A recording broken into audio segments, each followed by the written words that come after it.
Néstor Míguez.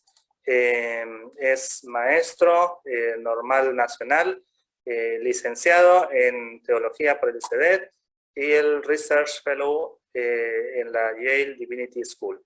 Doctor en teología, especialidad en Biblia por el Instituto Universitario ICEDET, diploma en sociología por la Facultad Latinoamericana en Ciencias Sociales Flaxo.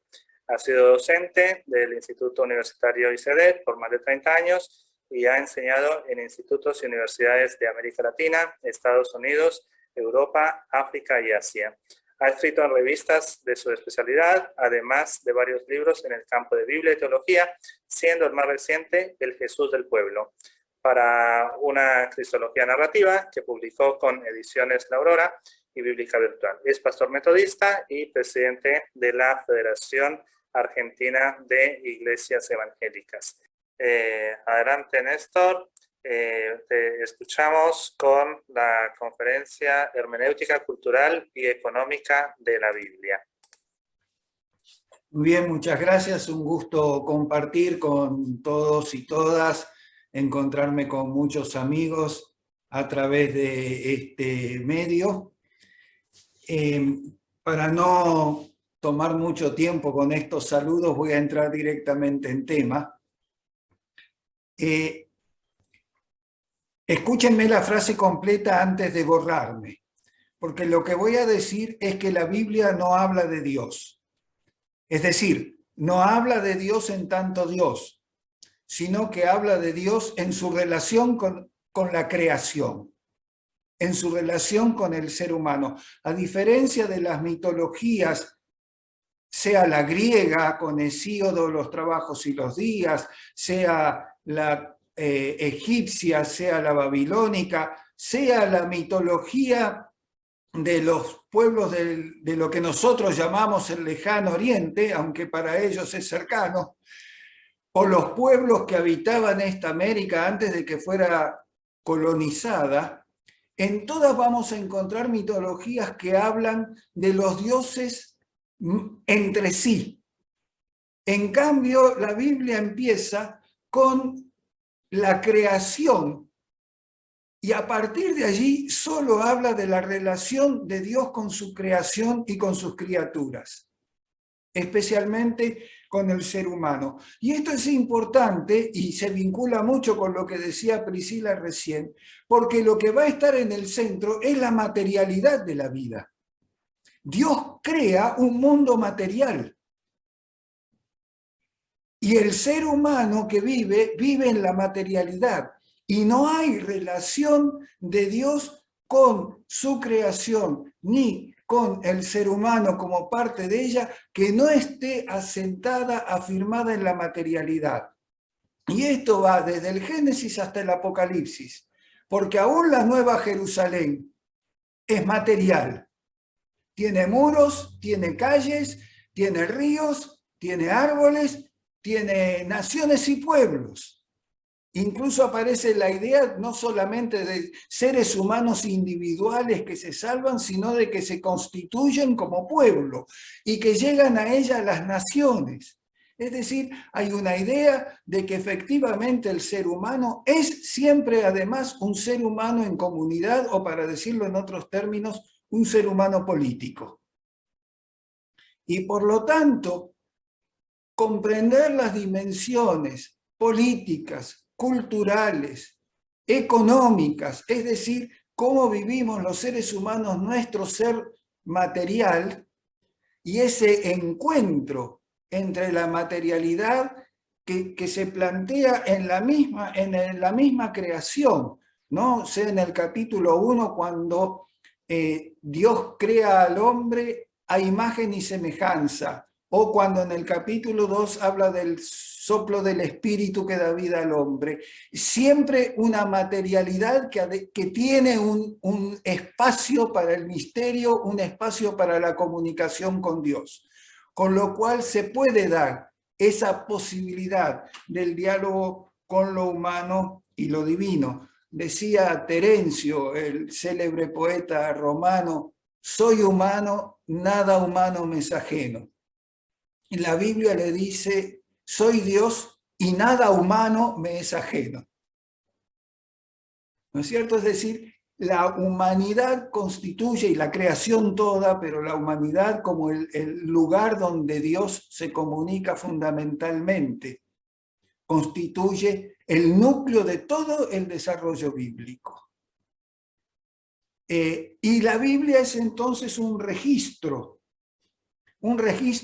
yo digo un registro canónico de esa relación. Revela a Dios, pero también nos revela a nosotros como seres humanos. Nos muestra los distintos aspectos, los buenos y los dolorosos de nuestra condición humana. Muestra a Dios y al ser humano en su diálogo, y ese diálogo que continúa en diversos contextos. Cuando hablamos entonces de un registro canónico de ese diálogo en la Biblia, ¿qué queremos decir con que es canónico?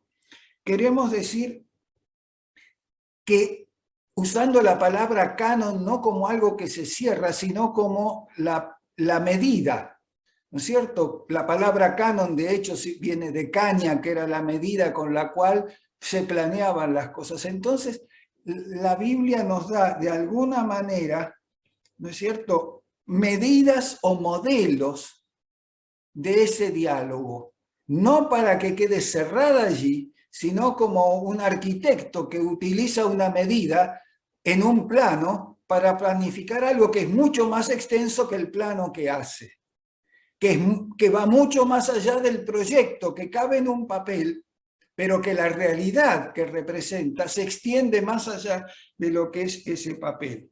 Y ahí entran, como dije, los elementos culturales, políticos y económicos que nos permiten comparar las realidades humanas. Recién decía Jair que la Biblia fue hecha en otro tiempo, en otra cultura, para otra situación. Pues bien, esas diferencias, sin embargo, nos ayudan a comprender elementos que también están configurados en nuestra propia realidad hoy. Entonces, cuando como título pongo cuestiones antropológicas o económicas, es porque encuentro en la Biblia elementos que me ayudan a pensar la realidad económica, política, cultural del día de hoy y a ver cómo ese diálogo con lo divino me ayuda a comprender, profundizar, de alguna manera orientar éticamente mi participación o nuestra participación en ese pueblo. Y para no ir con abstracciones voy a marcar tres ejemplos muy claros de temas muy actuales que uno, en el plano económico o en el plano cultural, que uno puede pensar desde el canon bíblico. El primero que quiero señalar es la relación entre, que es un tema tremendamente de hoy, en toda América Latina y en Argentina lo estamos viviendo, pero desastrosamente, que es el tema entre la relación entre pobreza y deuda internacional. Ustedes dirán, la deuda internacional es una cuestión del mundo financiero de hoy. Yo le quiero mostrar un texto que está en Deuteronomio 15, los versículos 4 a 7. Yo había preparado un PowerPoint, a ver, creo que está ahí. Efectivamente. Para que no haya en medio de ti mendigo, porque Jehová bendecirá en abundancia la tierra que Jehová te dio por heredad cuando la tomes en posesión. Si escucharas fielmente la voz del Señor tu Dios para guardar y cumplir todos estos mandamientos que yo te ordeno hoy. Ya que Jehová te habrá bendecido, como te ha dicho, prestarás entonces a muchas naciones, mas tú no tomarás prestado. Fíjense que estamos hablando de deuda internacional. Ya estamos hablando de 3.000 años atrás, o si quieren 2.500, Y se está hablando justamente de naciones que toman prestadas y que el problema no reside en eso, sino reside en la pobreza interna. Cuando en medio de ti haya algún menesteroso entre tus hermanos, no endurezcas tu corazón ni cerrarás tu mano contra tu hermano pobre, sino que abrirás a él tu mano, etcétera, etcétera. Ustedes lo pueden leer allí. Guárdate de tener en tu corazón este pensamiento perverso diciendo cerca está el año de la remisión y mire con malos ojos a tu hermano pobre para no darle. Es decir, establece ya una relación entre la condición de pobreza interna con la relación internacional. Esta pequeña frase del versículo 6,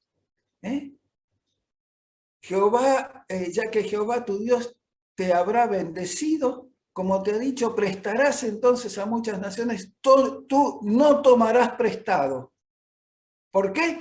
Porque has logrado distribuir internamente de tal manera que ya no haya pobres, para que no haya en medio de ti mendigo.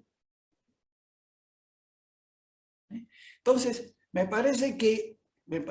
estoy seguro que en ese diálogo, que en este caso a través de la ley de Moisés se da, está hablando de temas que hoy tienen una tremenda actualidad, que es la relación entre las deudas externas y las finanzas internacionales con el crecimiento de la pobreza interna.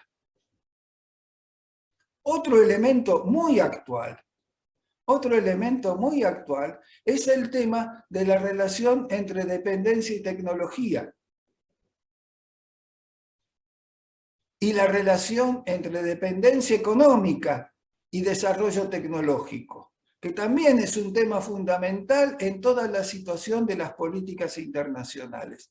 Vamos a un pequeño pasaje que es muy olvidado, yo no he escuchado nunca predicar sobre él, que está en Primera Samuel. Podemos ver la siguiente,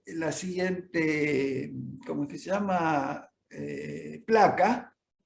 Primera Samuel 13. Si me hacen el favor de pasar a la siguiente placa.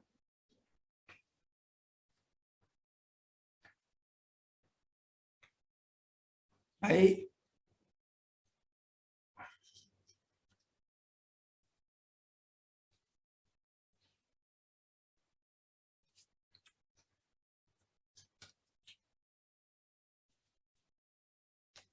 Y dice, en toda la tierra de Israel no se halla guerrero, porque los filisteos habían dicho para que no hagan espada o lanza, por lo cual todos los de Israel, fíjense el tema de la dependencia tecnológica, acá no estamos hablando de chips de computadoras, sino de lo que empezaban a hacer en ese momento, que era la tecnología del hierro, ¿no? Es un avance tecnológico que los filisteos tenían e Israel no. ¿Y qué significaba esto? Que todos los de Israel tenían que descender a los filisteos, que eran sus enemigos, para afilar cada uno la reja de su arado, su asadón, su hacha, su hoz. El precio era un pin. O sea que esto también generaba una situación de dependencia económica porque los israelitas tenían que pagarle a sus enemigos filisteos el dinero necesario para poder trabajar en virtud de su dependencia tecnológica. En este caso del hierro. Un pin que además de esto nos ayuda a entender cómo era la economía del mundo antiguo, ¿no? Este texto debe ser muy antiguo porque el pin como medida económica dejó de usarse hacia el año 700 a.C. De manera que esto nos revela cuán antiguo era. Según se calcula, se piensa, un PIM era aproximadamente 8 gramos de plata, aunque no tenemos seguridad. Pero esto además nos muestra elementos de la economía de la antigüedad. En una conferencia que di en una universidad acerca de, para profesores de historia, cómo recurrir a la Biblia nos ayuda a reconstruir incluso historia económica y social. Por afilar las hachas, por componer las aguijadas. Así aconteció que en el día de la batalla, porque eran sus enemigos, no se halló espada ni lanza en ninguno del pueblo que estaba con Saúl y con Jonatán, excepto Saúl y Jonatán, sus hijos, que lo tenían. Solamente el rey y su hijo tenían espadas de hierro. Y esto lo llevaba con tremenda desventaja a la guerra. Las consecuencias nosotros las sabemos. ¿No es cierto? Es decir, el sometimiento de Israel permanentemente al poder de los filisteos, que creaba una dependencia económica en virtud de un desarrollo tecnológico diferenciado. ¿Quién diría que este tema, que hoy es fundamental en el desarrollo del mundo actual, que es uno de los ejes de control y dominio de la globalización, ya está inserto en un pequeño pasaje marginal de un texto de casi 3000 años de antigüedad? Tomo otro simplemente para señalar, porque ya veo que se me va cortando el tiempo. Voy a señalar uno más económico, que si pueden pasar a la siguiente placa, por favor, que es el tema de la codicia y de la acumulación. Vivimos en un momento en el cual la acumulación de dinero es sin precedentes en la historia. Todos sabemos y hemos leído, escuchado, y lo vemos en nuestra vida cotidiana, cómo cada vez son menos personas que disponen de mayor cantidad de dinero. La concentración del capital en pocas manos en la historia pasada no tiene comparación con la que tiene en el presente. Y entonces Pablo escribe en la primera carta a Timoteo, Pablo, su seguidor, quien lo haya escrito, porque los que quieren enriquecerse caen en tentación y lazo, en muchas codicias necias y engañosas que hunden a los hombres, a los seres humanos habría que decir, en destrucción y perdición. Esto generalmente se ha interpretado en el sentido de que la persona codiciosa se perjudica a sí mismo moralmente.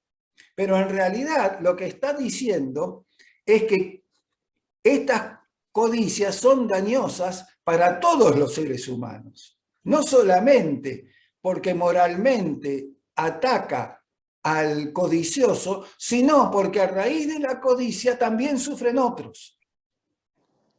Tenemos 2 minutos, Néstor. Sí, porque a raíz de todos los males es el amor al dinero, el cual, codiciando algunos, se extraviaron y fueron traspasados por muchos dolores. A los ricos de este siglo manda que no sean altivos, ni pongan sus esperanzas en las riquezas, las cuales son inciertas, que hagan bien, que sean ricos en buenas obras, dadivosos y generosos. Nuevamente, un problema muy actual, que es el de la concentración económica, y como esa avaricia que constituye el centro del sistema económico actual, que es el afán de lucro,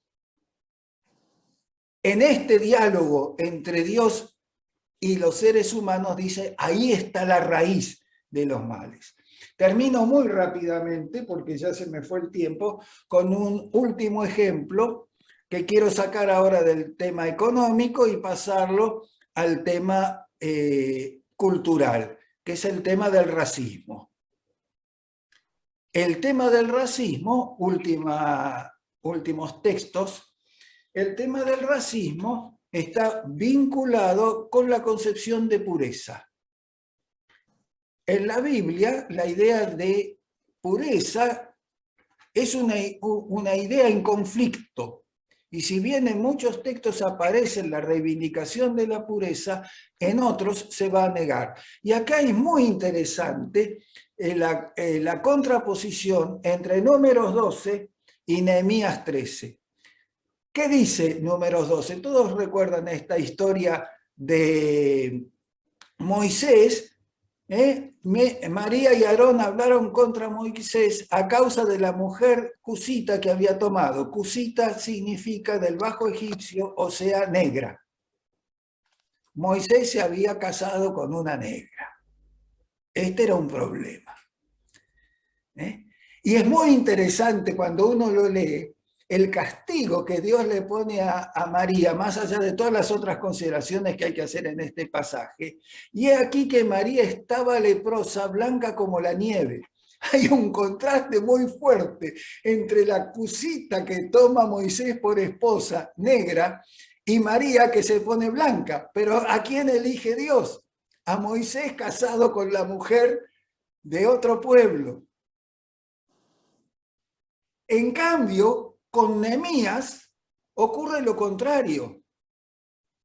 Dice Nehemías, hablando de sí mismo, vi asimismo en aquellos días a judíos que habían tomado mujeres de Asdod, amonitas, moabitas, reiní con ellos, los maldije, herí a alguno de ellos, les arranqué los cabellos y les hice jurar diciendo, no daréis vuestras hijas, es decir, tortura a su propio pueblo para evitar que parte de su pueblo tome mujer, o sea, se case y tenga hijos con mujeres de otros pueblos.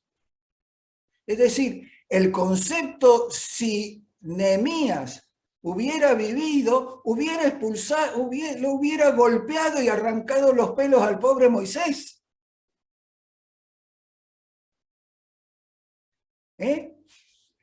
Entonces, estos temas de los cuales estamos hablando, que son temas centrales al mundo de hoy, que seguramente Priscila también lo ve en la favela, los temas de racismo, los temas de pobreza y la relación entre pobreza y deuda, los temas de la acumulación del capital, los temas de la diferencia, la llamada brecha tecnológica, y al final, bueno, los temas de racismo son temas muy actuales, que sin embargo están allí presentes en el mensaje bíblico y forman parte constante del diálogo de Dios con los seres humanos. Por eso yo digo que la Biblia es canónica.